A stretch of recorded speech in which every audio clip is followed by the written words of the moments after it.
Como é bom quando Deus nos dirige, quando sabemos para onde que estamos indo, a nossa expectativa, ou seja, a esperança, ela está no final da linha onde que nós vamos encontrar com Cristo. Não, na verdade é quando, do decorrer também da estrada e da jornada, o Espírito Santo sempre permanece conosco. Amém? Nós temos falado nesses últimos dias sobre semeadura, sobre a semente de Deus, uma semente para o reino. Eu quero falar hoje, ainda dentro deste contexto, uma semente para o reino de Deus. Amém?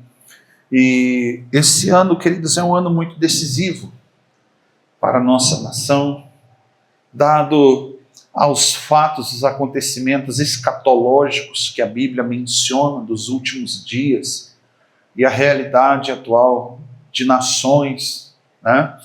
Nós temos a plena convicção que Jesus está às portas. Amém? Quantos creem nisso? Amém. Amém. Glória a Deus.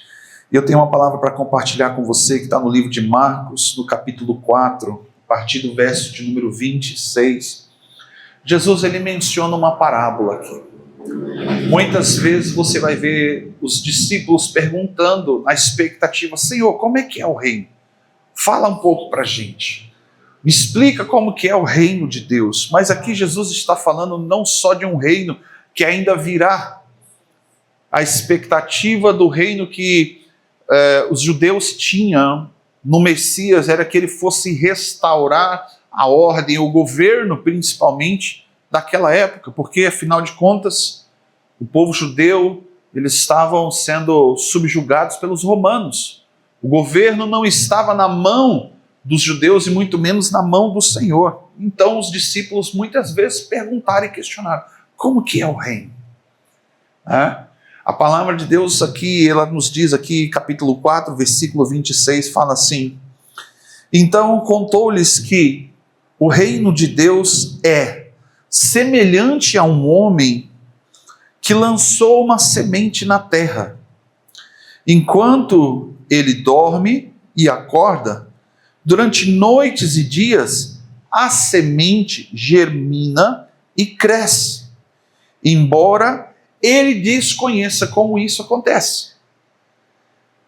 Porque a terra por si mesma produz o fruto. Primeiro surge a planta, depois as espigas, e mais tarde os grãos que enchem as espigas. Assim que as espigas amadurecem, o homem imediatamente lhes passa a foice, pois é chegado o tempo da colheita. Amém? E ele continua dizendo, então, a parábola do grão de mostarda, e contou-lhe mais ainda. Com que nós vamos comparar, então, o reino de Deus? Que parábola buscaremos para representá-lo? Versículo 31, ele responde: é como um grão de mostarda, que é a menor das sementes que se planta na terra. Porém, uma vez semeada, cresce e se transforma na maior das hortaliças, com ramos tão grandes, a ponto de que as aves dos céus podem abrigar sobre as suas sombras. Amém? Glórias a Deus. Então Jesus faz algumas comparações. Sempre quando se fala do reino, ele sempre vai trazer, na maioria das vezes, o contexto de semente, semeadura. Os céus semearam sobre a terra o melhor do reino de Deus. Foi o seu filho Jesus, amém?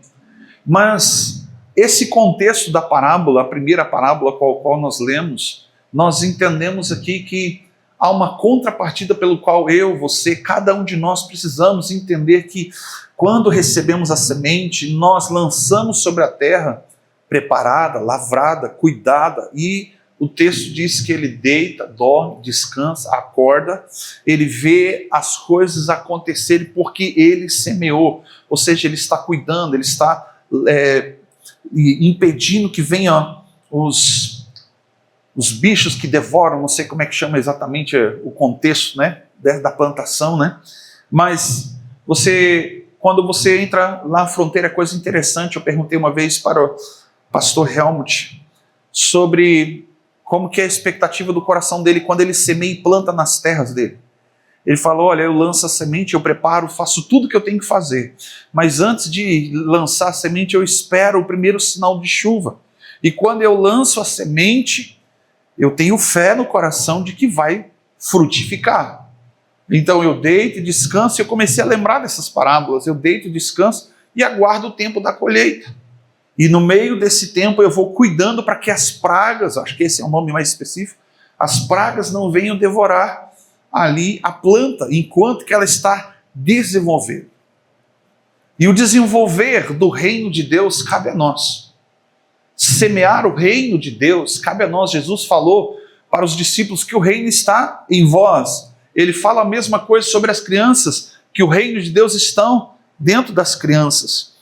Mas eu quero falar para um outro contexto, pelo qual o próprio texto aqui menciona, onde o homem de Deus, a mulher de Deus, se cala ou se fecha ou se vira as costas para essa semente que precisa ser liberada. Fala para o seu irmão assim, quando o crente se cala, quando o cristão se cala, queridos, é a pior coisa que pode acontecer com uma nação. Você vai observar, queridos, que antes de Jesus vir sobre a terra, houve um silêncio no céu, sim ou não? Não que os céus em si não estivessem agindo, trabalhando, mas na terra não se ouvia mais uma voz profética. E a voz profética cessou. E durante 400 anos ali não havia voz profética. E em um momento dado, aparece um homem no deserto, chamando as pessoas de cobra, jararaca, surucucu, dizendo, quem ensinou vocês a fugir da ira vindoura? É chegado a vós o reino de Deus. E quando João Batista fala sobre o reino de Deus, ele vem de um aspecto um pouco forte, exagerado para uma realidade daquela época, o qual os judeus subjugados pelos romanos. Então ele aponta para os romanos e ele fala sobre justiça. Fala para o seu irmão, justiça. E a justiça pelo qual os romanos não estavam praticando e propriamente judeus não praticavam, ele dizia e apontava os pecados. João Batista apontando os pecados da nação, apontando os pecados do rei, pelo qual até foi que se deu a morte dele, que ele apontou o pecado do rei. Fala para o seu irmão assim, a voz profética não pode se calar. Amém? A voz da igreja não pode se calar mediante os fatos, os acontecimentos da nossa cidade, da nossa região, estado, nação. Compreende isso? Nós não podemos, como igreja do Senhor, ficar indiferente ou passivos diante a realidade da injustiça. É sobre isso que nós estamos falando. Quando a igreja se cala, a injustiça, ela ganha força. A luz, ela se apaga e as trevas ganham território e espaço. Nós estamos, como eu falei, num ano muito decisivo, porque nós teremos esse ano eleições presidenciais novamente. Fala para o seu irmão, aleluia. E esse final de semana foi marcado, todos talvez tenham visto, né, na internet, na televisão, o que aconteceu lá na Venezuela. Queridos, eu não me esqueço, nós estávamos no retiro, em outubro, lá na conferência profética, e numa daquelas noites eu tive um sonho, bem antes, era o período pelo qual estávamos vivendo aqueles ataques que estavam acontecendo entre Estados Unidos e Irã. Não sei se vocês lembram. Naquela noite eu tive um sonho. Uma daquelas noites, de manhã eu contei para os pastores que estavam ali. O pastor Caio até me relembrou. Eu acordei de manhã sem saber o que tinha acontecido. E ele falou, não, olha o que aconteceu. Lembra da palavra que Deus te mostrou no sonho? Eu falei, lembro. E eu fui olhar as notícias. E o sonho que eu tive foi um sonho mais maluco para aquela época. Israel estava em ataque com o Irã, Estados Unidos atacando o Irã, mas eu sonhei que os Estados Unidos atacava e invadia, e tomava o governo da Venezuela. Eu não sei se os irmãos lembram que eu compartilhei isso na igreja, lembram? Aleluia, posso ouvir um amém? Alguém pelo menos estava no culto aquele dia. Aleluia, ainda bem que Deus faz trazer à memória as coisas que são dos céus, amém? Mas nós estamos vendo, preste bem atenção, eu não estou dizendo que na Venezuela não existem vozes que clamam. Não existe pessoa que não estava orando, clamando ao Senhor. Mas quando a igreja não se envolve naquilo que deve se envolver, luz em meio às trevas. E é sobre isso que eu quero falar. Nós estamos vivendo dias em que o silêncio do cristão tem sido mais alto do que a sua própria voz. E não é o silêncio da sabedoria, mas o silêncio da omissão, do medo e da conveniência. Muitos anos eu ouvia, por muitos anos eu ouvia pessoas, líderes falando que igreja não deve se envolver com política. E eu fiquei, na época eu não entendia, não conhecia muito a Bíblia, mas eu fico pensando e olhando, analisando a palavra de Deus hoje, e eu falo que a palavra de Deus sempre levantou vozes proféticas para apontar e denunciar o pecado do rei e o pecado do povo. E ele estava inteiramente envolvido com a direção da nação. Quando o rei se arrependia, a nação inteira prosperava. Os altares de Baal, os altares dos inimigos de Deus eram destronados e os altares de Deus eram levantados. Mas nós estamos vivendo uma geração que não quer se envolver. Eu não estou aqui dizendo, queridos, que você precisa fazer alguma coisa, mas o que eu quero dizer para você é que você não pode se calar. Não deve se calar. Não deve se calar. Esse silêncio que rejeita o governo de Deus. Porque quando nós nos calamos como igreja, quando nós nos omitimos, vendo aquilo que devemos fazer e não fazemos, nós estamos rejeitando o governo de Deus sobre a terra. Eu não sei quanto a você, quando você passa em algum lugar na rua ou vê coisas, não sei se o teu coração dói. Quando você vê injustiça, se o seu coração não dói, sabe? A ficar apenas com dor não resolve nada, mas se a sua dor, porque a Bíblia diz chorai com os que choram, te levar a clamar e a orar, a interceder, e se colocar no lugar daquela pessoa com íntima compaixão, aí sim nós estamos manifestando o reino. Porque o reino está onde? Jesus disse assim, olha, muitos dirão, o reino está ali, está aqui, está lá, não sei o que, está na pessoa. Não, ele disse, não, o reino está em vós, está dentro de vós, está dentro de você. E nós precisamos semear uma semente no reino de Deus. Nós estamos falando há alguns dias, eu insisto em falar, porque é isso que Deus tem falado no meu coração, que 2026 é um ano de semear oração, queridos. Vamos mandar oração e clamor para os céus. O povo da Venezuela precisa de clamor, de oração. Desde que eu conheci a pastora Teresa, eu sei que todos os dias ela orou, pedindo para Deus libertar a sua nação. E ontem era aniversário dela. Conversando com ela, ela disse, chorando para mim, assim, pastor, o povo da minha nação hoje é livre. Aleluias. Sabe, queridos, talvez a gente não consiga entender o que é viver numa ditadura. Senta um pouco com esta mulher e conversa com ela. Você vai entender o que é não ser livre. Sabe? Olha o que acontece. Famílias divididas, separadas por nações. Pessoas que estão passando fome.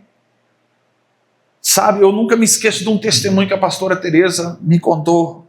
Nos primeiros dias dela aqui na igreja, ela disse, olha só, é fantástico, olha como que é um povo que começou a clamar a Deus. Eu sei que Deus fez algo tremendo naquela nação para que o resultado se colhesse hoje. Começou a levantar e reunir pessoas que iam para a igreja às 4 horas da manhã, E oravam e clamavam e intercediam até às 6 horas da manhã. 6 horas da manhã eles começavam a louvar, a adorar ao Senhor. Quando era 8 horas da manhã eles começavam a pregar a palavra de Deus. 11 horas da manhã eles começavam a louvar ao Senhor novamente. Meio-dia eles se reuniam todos, porque todos traziam o que tinham em casa para comer. Um trazia um pouquinho de arroz, outro um pouquinho de feijão, um pouquinho de cada coisa. E juntava, todo mundo comia. Todo mundo em comunhão, ministrando, adorando, servindo o Senhor. Um culto desse jamais consegue ter êxito no Brasil. Você sabe por quê? Porque o povo brasileiro se cala.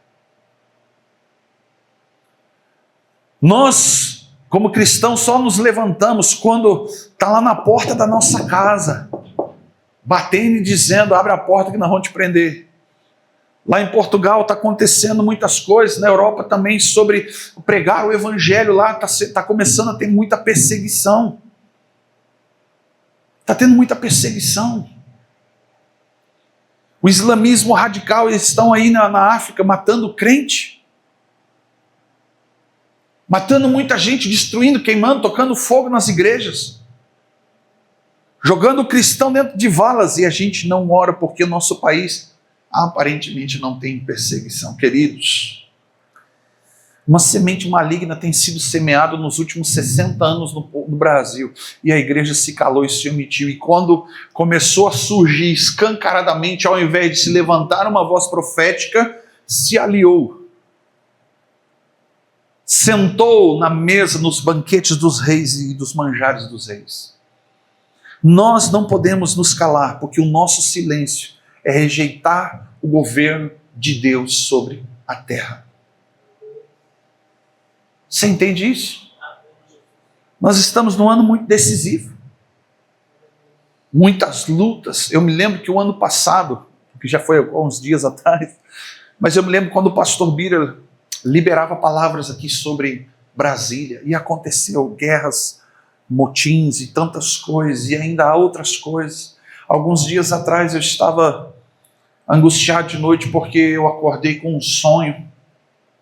Eu estava com a minha filha Lívia caminhando em um lugar que eu não conhecia. E é uma barragem muito grande, muito grande. E eu caminhando com ela, de repente, na minha frente, assim, eu via para o lado da queda, assim, onde que tem a barragem, eu via aquela barragem estourando. E antes que ela se rompesse totalmente, eu peguei a Lívia e corri e pulei para o outro lado.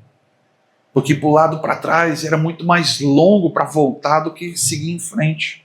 Enquanto que eu corria, aquilo ia desmoronando atrás da gente, e quando eu cheguei no lugar seguro, eu olhei para trás e eu via a destruição daquela água. Muita lama, muitas pedras. Eu, inclusive, ouvi alguém no sonho dizendo: olha o tamanho dessa pedra, parece um meteoro de tão grande que era. E alguém dizia: era coisa loucura, parece coisa loucura da minha cabeça. O outro dizia assim: não, isso não é um meteoro, isso parece um planeta. Ele falava assim. Mas era muita destruição. Muita destruição. O Senhor tem aberto os olhos, tem aberto os ouvidos. E a Bíblia diz: quem tem ouvidos, ouça o que o Espírito diz à igreja. Vem dias maus, queridos. E se a igreja do Senhor não se posicionar, nós vamos sofrer mais. Não foi fácil 2026. Não está sendo fácil. Hoje você vai no mercado, se você fazer uma continha básica, rápida, uma família, 2 pessoas, vão colocar o casal, por menos de R$50 ela não se alimenta hoje. Por dia. A gente vai no mercado, compra 2, 3 coisinhas, 100, 120, R$150. Fala comigo, o sangue de Jesus tem poder.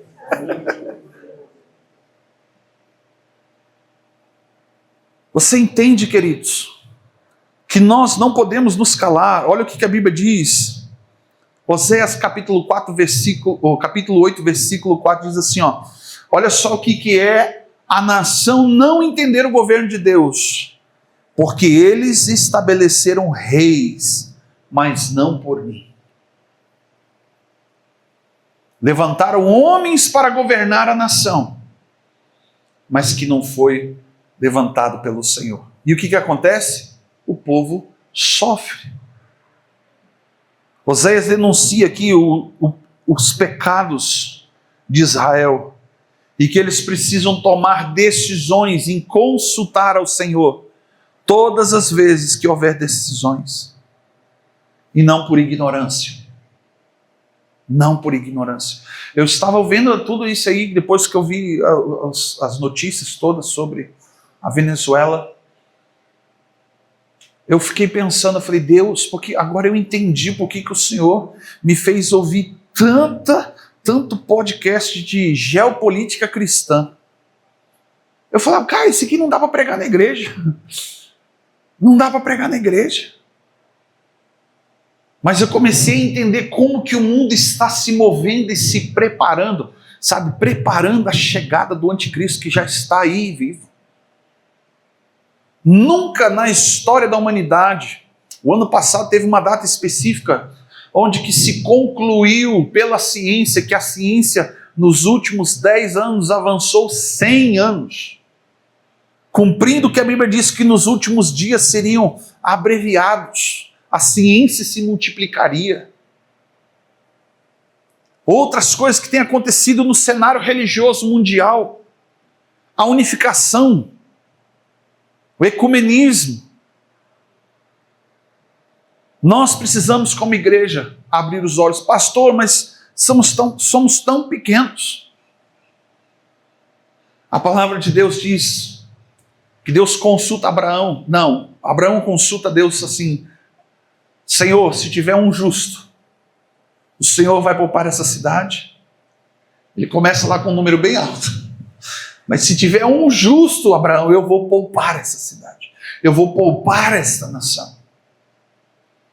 Nosso coração precisa estar convicto em Deus. Independentemente se é minha direita, minha esquerda, quem está à frente, quem está atrás, vai fazer a mesma coisa que eu ou não. Mas meu coração precisa se posicionar. Fala para o seu irmão, luz em meio às trevas. O problema não era a falta de religiosidade, mas a independência espiritual aqui dentro do contexto de Oséias. Vamos consultar Deus para quê? Afinal de contas, o que é o meu voto comparado a milhões? O que é comparado a igrejas inteiras que o pastor, o líder, ele fala assim, eu tenho tantas congregações que todo mundo vai votar credo. Eu não gosto de falar disso, queridos, mas é inevitável. Eu não gosto de falar porque a gente ouviu durante muitos anos que a igreja não tem que participar dessas coisas. Mas reclama quando tem que pagar imposto alto. Reclama quando não tem dinheiro para isso, para aquilo. Trabalha. Nunca usufrui do fruto do seu trabalho. Então o problema não é falta de espiritualidade, de religiosidade, mas de independência. Esse era o problema. Quando as nossas decisões são pautadas nos nossos interesses.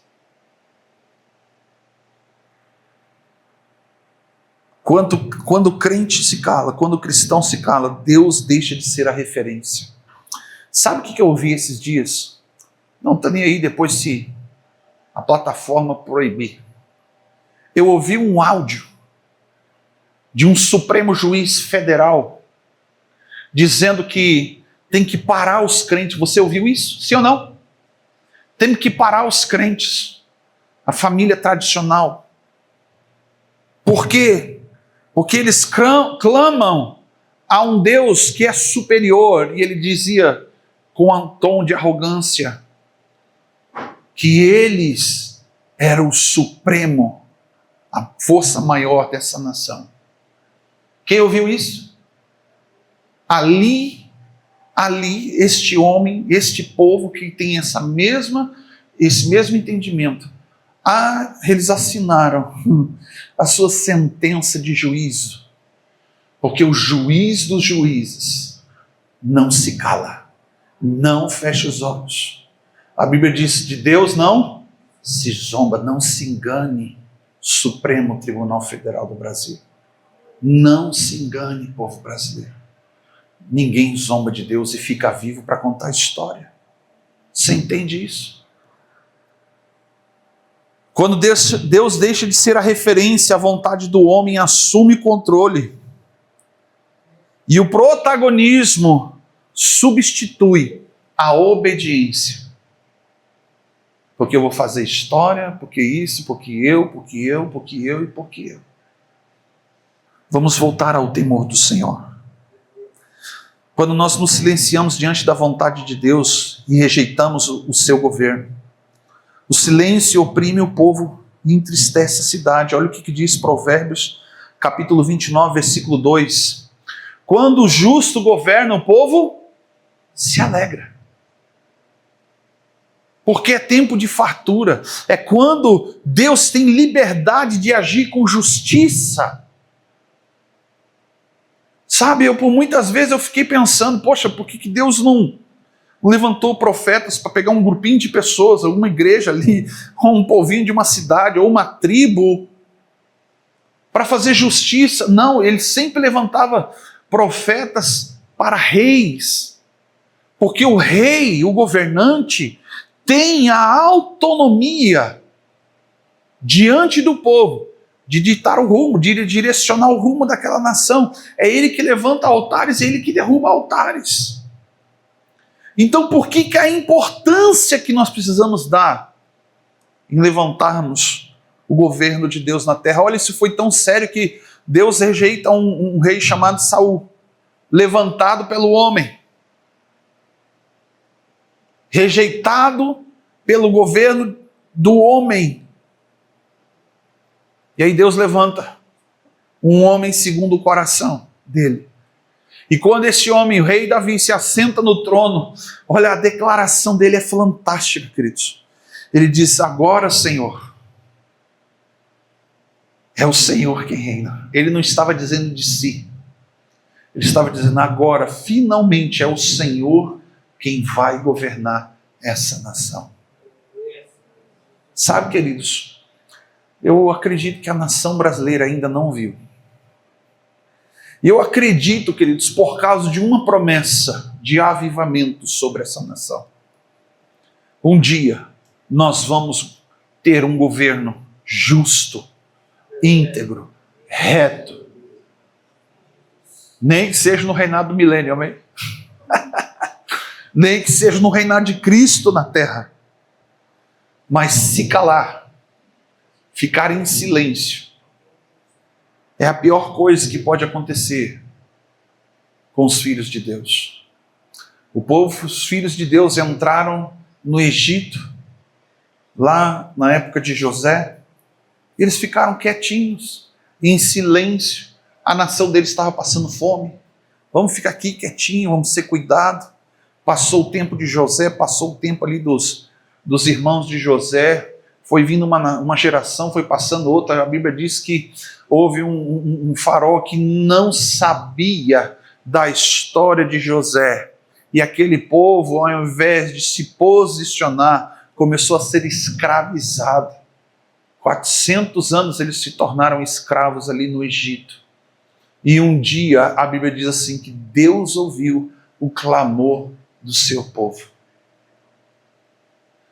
E sempre, queridos, quando você vai ler na Bíblia as histórias, mostra que o povo, quando se cala, eles são levados cativos. Quando a voz profética se cala, o povo é levado cativo. Quando o governante, o rei, se cala perante a realidade espiritual da nação, o povo é levado cativo. Até que o povo não aguenta mais. Aí eles começam a clamar a Deus. Parece uma sina. Quando o justo governa, o povo se alegra, mas quando o ímpio domina, o povo geme. Quem aqui esse ano que passou, 2025, não sofreu por causa do nosso governo? Municipal, estadual, federal. Você entende, queridos? Nós precisamos nos posicionar, não apenas com palavras, mas de joelhos, sendo luz no meio das trevas. Eu não estou dizendo para você, querido, que você tem que votar em um, votar em outro e ir atrás de quem. Não, não estou falando de quem, não. Eu estou falando do seu compromisso como cidadão do reino dos céus. Como um homem e uma mulher de Deus que carrega luz, que é sal. Amém? A alegria ou gemido de uma sociedade, ela está ligada à presença ativa dos justos e não apenas à existência dele. Compreende por que a nossa nação gemeu nesses últimos anos? Eles estão presentes, sim ou não? Existe crente no Brasil, sim ou não? Mas eles são ativos ou passivos? Você compreende onde que eu estou querendo chegar? Ao término do culto, eu vou compartilhar uma carta que eu recebi de um pastor. É um homem que eu respeito muito. E os ideais dele como homem de Deus, alguém que entende o reino de Deus, é muito fantástico. Eu vou compartilhar depois no culto. Amém? Eu vou compartilhar no grupo. Mas o justo omisso não transforma o ambiente. Você sabe por que a sociedade, a igreja brasileira não consegue transformar o ambiente, a sua cidade? Porque são omissos. Que semente nós recebemos do céu para transformarmos daquela porta para dentro ou daquela porta para fora? Você entende? Queridos, eu e você carregamos um DNA dos céus. Eu e você carregamos a luz. Nós carregamos tempero para dar sabor. Somos sal. Nós carregamos a unção, dons, talentos. Carregamos a palavra de Deus, a presença da glória de Deus, mas somos omissos. A gente só manifesta essas coisas aqui dentro da igreja, porque aqui, afinal de contas, ninguém vai falar nada. Aqui todo mundo vai fazer igual, mas e lá fora? E lá fora? Alguns dias atrás, eu acho que o ano passado, começo do ano, eu falei... 2024 eu quase fui preso algumas vezes, porque eu estava manifestando o reino por meio da justiça, dando comida para quem tinha fome. Você iria lá me visitar? Aleluia! Eu não, pastor, vai que eles descobrem que eu sou crente também. Sabe, queridos, a gente tem medo de se comprometer. A Bíblia me conta uma história de 2 homens que estavam inseridos da igreja da época, a igreja contemporânea da época, no templo. Um chamava Nicodemos, outro José de Arimateia. Eles eram omissos e eles tinham medo por causa dos cargos e das posições que eles tinham. E eles queriam entrar no reino. João 3 fala que o Nicodemos foi até Jesus e perguntou: o que eu preciso fazer para entrar no reino? Não está escrito assim? Jesus fala para ele: olha, você precisa nascer de novo. Como que é isso? Vou voltar para a barriga da minha mãe? Jesus estava dizendo em outras palavras: olha, morre para a sua vontade, se esvazie de si mesmo, deixa para trás tudo que você aprendeu até hoje, naquela religião. Deixa tudo para trás e começa tudo do zero. Vai nascer de novo de um arrependimento. Vai nascer agora de novo de um mover guiado pelo Espírito. Vai ter vida espiritual ativa finalmente. E ele fala, como diz aquele bem, não estou entendendo. José de Arimateia e Nicodemos, eles ousaram a se comprometer, sabe quando? Quando Jesus já estava morto. Eles receberam a notícia, eles tiveram que ir diante de Pilatos pedir o corpo. Quando a igreja tenta recuperar uma coisa que foi omissa antes, ela está jogando na mesa, colocando em risco, se comprometendo todo o seu trabalho, todo um povo, todo um reino, por causa da omissão. Eles tiveram que ir diante do rei pedir o corpo de Cristo. E como que eles receberam o corpo de Cristo? Por isso que hoje ninguém quer cuidar de igreja, ninguém quer cuidar de crente, porque a igreja, quando a gente recebe a igreja, o pastor Bira que o diga, a gente recebe a igreja como Nicodemos e José de Arimateia receberam o corpo de Cristo. machucado, ferido, sangrando, morto, sem vida, talvez fedendo. Essa é a igreja que foi omissa, que dias antes estava dizendo: bendito é o que vem em nome do Senhor Jesus, hosana nas alturas. No outro dia estava dizendo: crucifica-o. É omissão. Sabe, queridos, eu não estou dizendo que só com o seu voto, não, principalmente com a sua oração, vale mais do que o seu voto. A sua intercessão, a sua oração, a Bíblia diz que muito pode a oração do justo. A nossa oração, o nosso povo, e eu sei que Deus está levantando sobre a nação brasileira um povo que vai clamar como nós cantamos aqui: Senhor, lembra-nos dos dias, Pai, nos tempos passados, mostra o teu braço forte, ó grande Rei, para que nós possamos lembrar que Deus quer governar a nossa nação. Entende isso? Vai chegar o dia, queridos, o grande dia do Senhor, onde que nós vamos apresentar diante dele tudo aquilo que ele colocou nas nossas vidas para multiplicar. Sementes que serão prestado contas. Vai ser prestado contas. Aquilo que caiu no caminho vai ser prestado conta. Aquilo que caiu nos espinhos vai ser prestado conta. Aquilo que caiu no meio das pedras vai ser prestado conta. Porque a parábola dos talentos diz que veio depois de muitos dias o Senhor, o dono dos talentos, e veio requerer o que era seu por direito. E o que era dele por direito, que fosse multiplicado. E ele teve um que teve medo. Fala para o seu irmão: medo, omissão. Ele disse: Senhor, eu tive medo, porque o Senhor colhe aonde não plantou. Quem é que planta, se não é Deus que está plantando? Ele entrega para mim e para você plantar, queridos. Você entende isso? E aí aquele homem pega e devolve assim: toma aqui o que é seu. E o Senhor dos talentos fala assim: olha, pega o talento desse cabra, leva para aquele lá que tem 10 e tira até aquilo que ele não tem. Lança ele fora, onde há choro, gemido e ranger de dentes. A omissão da igreja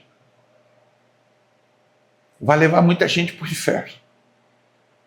Você entende? Mas os justos precisam transformar os ambientes. Quando o crente se cala, os ímpios ocupam espaço e a verdade perde a voz. Você para 5 minutos, queridos, para assistir um jornal falando sobre notícias. Notícia é notícia. Amém? Agora, quando a pessoa, você percebe quando o jornalista, lá o âncora, está te tendenciando, falando sobre os seus ideais. E não é notícia isso. Isso é doutrinação. Você entende? Notícia continua sendo notícia. A verdade continua sendo verdade. Mas ideologias é doutrinação. Alguém me perguntou, o pastor Rafael me perguntou se eu não assisto as notícias. Eu falei: pastor, olha, de vez em quando eu vejo alguma coisa. Quando eu olho no meu celular, quando a gente entra no Google, a primeira coisa que aparece um monte de notícias. Se tem alguma coisa que me interessa ali, dou uma lida, aí eu vou atrás, vou talvez ver um vídeo, alguma coisa. Tanto é que eu só fui saber o que aconteceu com a Venezuela. Era 2 e pouco da tarde, do dia de ontem. Eu não sabia. A ausência da voz justa permite que a injustiça opere. E o silêncio se transforma em maldição por omissão. Olha o que diz Juízes capítulo 5, versículo 23. Quando Deus deu ordem para um povo, para um rei, para que aquela cidade fosse agir em defesa do povo de Deus, Versículo 23 falou assim: o anjo do Senhor veio e amaldiçoou a Meroz, uma cidade, porque não vieram em socorro do povo do Senhor. Sabe o que nós devemos fazer, mesmo que talvez atrasados? É orar por o povo venezuelano. Porque agora tem muito trabalho para se refazer ali, para reconstruir. Não é pelo novo governo que vai se sentar agora, mas são pelas próximas gerações que virão. Porque para mudar uma cultura leva algumas gerações. Talvez as próximas gerações dos filhos, dos netos da pastora Teresa, que estão aqui, estão lá, vão colher. Mas alguém nesse tempo semeou para a eternidade. Você entende isso? Fala para o seu irmão: a omissão gera maldição. Maldição por omissão, queridos. Misericórdia. Deus deu ordem para que o anjo viesse e amaldiçoasse o rei, o povo, a cidade de Meroz. Meroz não foi amaldiçoada por lutar contra Deus, mas por não lutar em favor de Deus. Eles estavam próximos da batalha, tinham condições, mas escolheram ficar em silêncio. Assim como um dia o povo da Síria foi usado por Deus para abençoar na época do rei Salomão. Depois, quando veio destruição, veio lá o momento onde que o povo foi levado cativo. Sabe o que a Síria fez? Aplaudiu de pé e dizendo: bem feito, eu estava esperando essa hora chegar. E Deus desceu com juízo e justiça. Você entende, queridos? Isso revela, muitas vezes, querido, a verdade dói, sim ou não? Sempre, não sei quanto a você, mas a verdade dói. Tem verdades, tem dores que eu quero muito sofrer. Fala para você, irmão, o pastor está doido hoje. Porque essas verdades que dói é que vai transformar e vai mudar meu caráter, minha maneira de ser, minha maneira de pensar e de agir. Porque se vem com a aparência de algo confortável, nós nos acomodamos. Nós nos omitimos. Entra quem quiser. Faça o que quiser. Desde que não interfira na minha vida, no meu modo de vida. Isso diretamente atinge você. A neutralidade dos tempos de guerra espiritual, sabe o que significa? Rebelião disfarçada. Neutralidade. Ou seja, quando a gente olha para as eleições, tem lá os votos nulos em branco, sim ou não? E tem outra coisa também ou não? Nulos, brancos, eu acho que é só isso. Os em branco são neutros. A neutralidade é uma rebelião disfarçada. Muita gente, quando vai escolher os governantes, escolhe assim o menos pior, sim ou não? Mas a gente, querido, antes de orar, mesmo sabendo que é Deus que coloca e institui reis e governantes, a Bíblia diz sim ou não? Foi Deus que colocou Saul, sim ou não? Deus colocou Saul para trazer juízo para o povo. Mas Deus colocou Davi para trazer justiça para o povo. Porque quando o povo é omisso, Deus traz Saul. Quando o povo se arrepende e clama, Deus traz Davi, um homem segundo o coração de Deus. A neutralidade é rebelião disfarçada. Quando o crente se cala, perde privilégios de cooperar com Deus, se torna um espectador onde devia ser participante, mas escolhe inconscientemente sofrer consequências por omissão. Fala assim para o seu irmão: Deus que me livre de ser omisso novamente. Aleluias! Sabe, queridos, esse ano aqui para a nossa cidade haverão acontecimentos muito importantes. Primeiro, foi destravado uma cadeia no mundo espiritual nessa cidade. Pela primeira vez em Caso Barbosa vai acontecer a marcha para Jesus. Amém? Sabe o que foi que trouxe esse contexto, esse projeto? A igreja que despertou. A igreja que se uniu.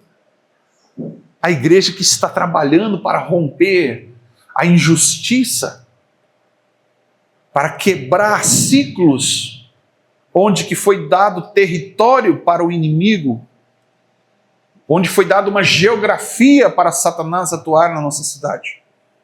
Geografia, territórios esses que são da idolatria, da promiscuidade, da prostituição, do adultério, dos vícios, das drogas e tantas outras coisas que temos, e todas as cidades, na maioria, tem.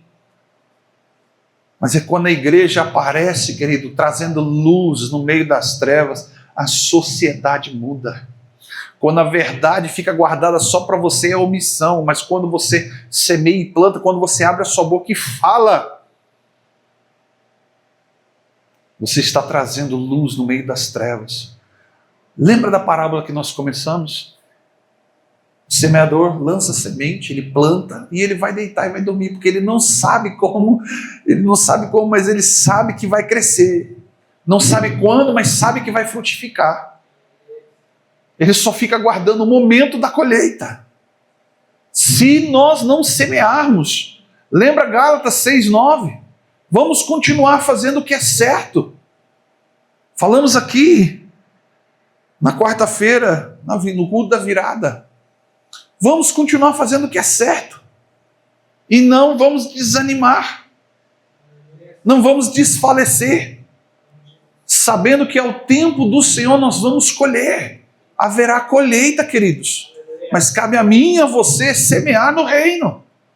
Deus, eu não sei como, eu não sei o que é que eu carrego. Então vai para os pés do Senhor e peça para Ele, Deus me mostra.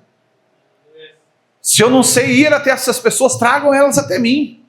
Olha, os últimos dias têm sido tão fantástico de Deus, que a gente não precisa muito esforço, queridos. Deus está trazendo as pessoas até você. As pessoas vêm até você.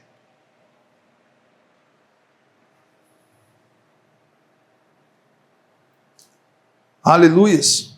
Mateus 10, versículo 33 também fala assim, ó: aquele que me negar diante dos homens, eu negarei diante do Pai. Ou seja, o silêncio rejeita o governo de Deus, é o que a gente leu em Oséias. O silêncio oprime as pessoas, é o que nós lemos em Provérbios. E o silêncio é o que atrai o juízo por omissão, é o que a gente leu em Juízes. E esse alerta eu quero trazer para a nossa igreja, para a nossa cidade, para os demais que forem assistir esse vídeo. Jesus não se calou diante da hipocrisia, da injustiça, do pecado e da mentira. Amém? Jesus não se calou. Imite Cristo nisso. Quantos são imitadores de Cristo? Amém? Vamos fazer aquilo que nós devemos fazer, queridos. Quero te convidar a se colocar de pé. Nós somos chamados para mudar a história da nossa nação. Nós vamos viver aquilo que muitos que profetizaram, que queriam viver, não viveram. Sabe, o dia que nós chegarmos lá no céu, tem duas coisas que vão ser perguntadas. A principal delas é como é ter o Espírito Santo dentro de você. A segunda é como é que foi viver, experimentar, propagar o último grande avivamento sobre a terra. Isso não tem preço. Sabe, queridos, você é chamado para ser o protagonista desse avivamento dos últimos dias. Você é a pessoa, a ferramenta de Deus para mudar a história de uma família, de um casal, mudar a história de uma cidade, de um bairro. Você é a pessoa certa. Você pode dizer, Senhor, eu não tenho nada para oferecer, é verdade. Sem mim nada podeis fazer. Apenas entregue e deixe Deus te usar. Se esvazie. Abra o seu coração para Deus e finalmente se rende, pelo amor de Deus. Fala para o seu irmão assim, pelo amor de Deus. Fala para ele, pelo amor de Deus. Se renda logo ao Senhor. Morra. Morra para suas vontades, para os seus desejos, para as suas emoções, para as suas loucuras carnais, que não vai te levar para nada. Na verdade, vai só trazer prejuízo, dor, gemidos. Eu não sei você, queridos, mas eu quero deixar um legado de Deus para as próximas gerações. Sabe, todos os lugares que você for no mundo, onde que havia um contexto de princípios judaicos cristãos, foram nações que prosperaram, nações que cresceram.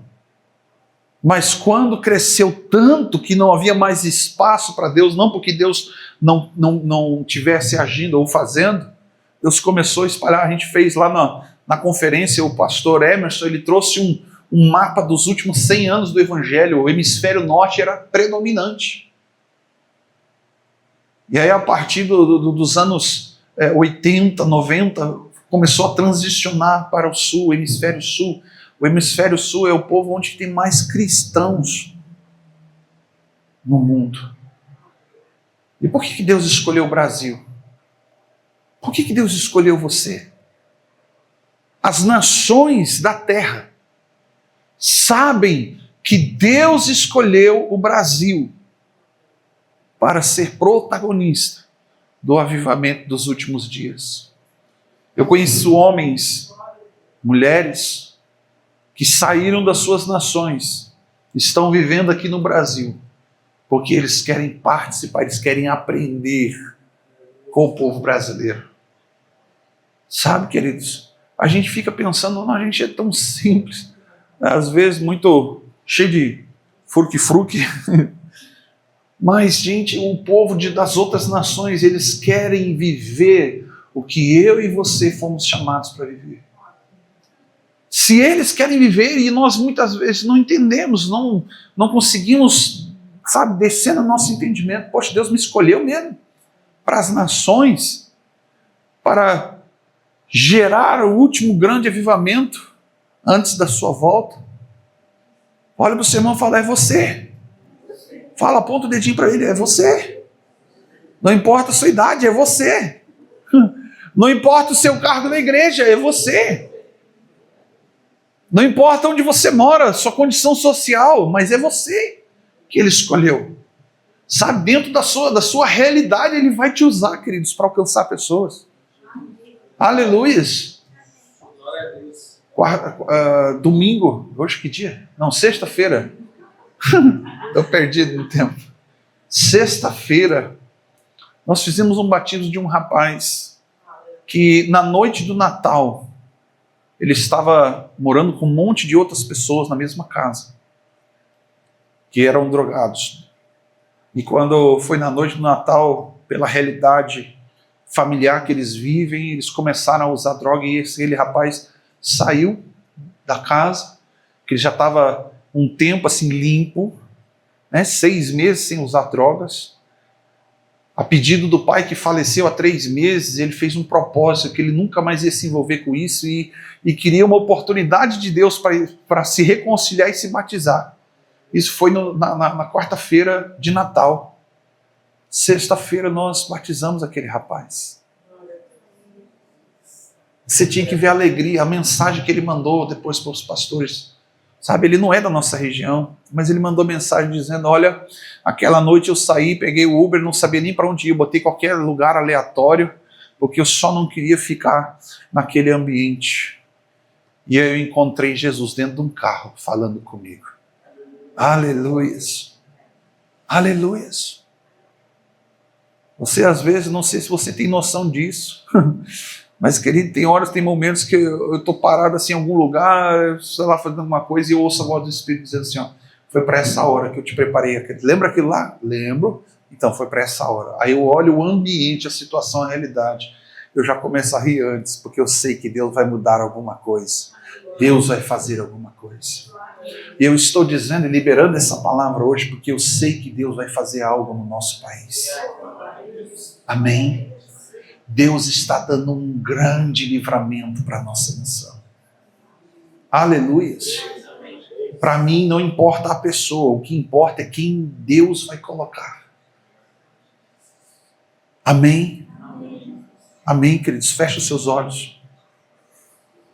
Eu quero que nessa noite você ore por a nossa nação. Ore pelo nosso Estado. Ore pelos governantes. Ore pela nação da Venezuela, aquele povo marcado pela dor, pela fome, pela injustiça, marcado pelos roubos, marcado por tantas tragédias, facções, milícias. E se nós estamos vendo uma história, um ciclo se terminando em um país, nós temos a responsabilidade como filhos de Deus de orar e interceder pela nossa nação. Afinal, foi esse país que Deus te plantou. Deus colocou você para nascer neste lugar, para fazer a diferença. Pai, em nome de Jesus, como igreja do Senhor, Pai, nós clamamos, Senhor, sobre a nação brasileira. Clamamos, Senhor, sobre a irrelevância da sua igreja, Pai, por omissão. Esta igreja, Senhor, meu Deus, meu Pai, que muitas vezes, Senhor, é omissa, muitas vezes está embriagada, muitas vezes, Senhor, está diluída, misturada com tantas coisas que não provém de Ti, Senhor. Está, Senhor, muitas vezes insensível a ouvir a Tua voz. Deus, desperta, Senhor, o Teu povo. Desperta a nação brasileira, Senhor. Desperta, Pai, o povo que dorme. A Tua palavra assim diz: desperta, ó Tu que dormes. Aleluia, tira, Senhor, o Teu povo da caverna. Senhor, os profetas se levantem. Que haja, Senhor, meu Deus, meu Pai, um despertamento da voz profética. A voz profética, Senhor, meu Deus, meu Pai, seja liberada pelos 4 cantos desta nação, seja liberada sobre esta cidade, sobre esta região, sobre esta igreja, Senhor, meu Deus, em nome de Jesus Cristo, Pai. Seja manietada a força do valente, ó Deus. Nós nos levantamos, Senhor, meu Deus, meu Pai, para destronar principados, potestades, dominadores, Senhor, meu Deus, meu Pai dos ares, como assim está escrito na Tua palavra, ó Deus, em nome de Jesus. Nós repreendemos agora como igreja, Senhor, a ação de Satanás sobre a cidade de Carlos Barbosa, Garibaldi, Bento, Farroupilha e as demais cidades da região, em nome de Jesus Cristo. Esta serpente que se levanta, eu dou uma ordem agora, saia, em nome de Jesus, bata em retirada, pega tudo que não é teu, Deus, tudo que não é teu seja lançado no fogo, em nome de Jesus, Pai. Tudo que impede, Senhor, o teu fluir no Rio Grande do Sul, seja desfeito, Senhor. Nós manietamos agora o valente, nós amarramos o valente, Senhor, e resgatamos, Senhor, vidas. Resgatamos, Senhor, meu Deus, meu Pai, vidas que estão aprisionadas, Senhor, no alcoolismo, nas drogas, Senhor, Senhor, na prostituição, no adultério, que estão, Senhor, meu Deus, meu Pai, presos em quadrilhas, facções, no roubo, em nome de Jesus, na corrupção, Pai, em nome de Jesus Cristo, Pai. Seja quebrado agora, Senhor, o cetro do inimigo, e nós levantamos o cetro de justiça de Deus, em nome de Jesus Cristo, Pai. Seja sobre a Tua igreja, Pai, nos capacite, Senhor, a vencer. Desperta, Senhor, os que dormem, em nome de Jesus Cristo, Pai. Que o Senhor tire o sono do Teu povo, Pai, trazendo, Senhor, sonhos proféticos. Senhor, uma voz profética, uma voz de clamor da madrugada, em nome de Jesus Cristo, Pai. Senhor, como nós cantamos aqui, fere o nosso coração com aquilo que fere o Seu coração, Pai, para que nós possamos viver, Pai, em íntima compaixão, Pai, pelos que perecem. Assim, Pai, nós como igreja, nós oramos nesta noite, em nome do Senhor Jesus. Nos cobre com o Teu sangue, Pai. Amém.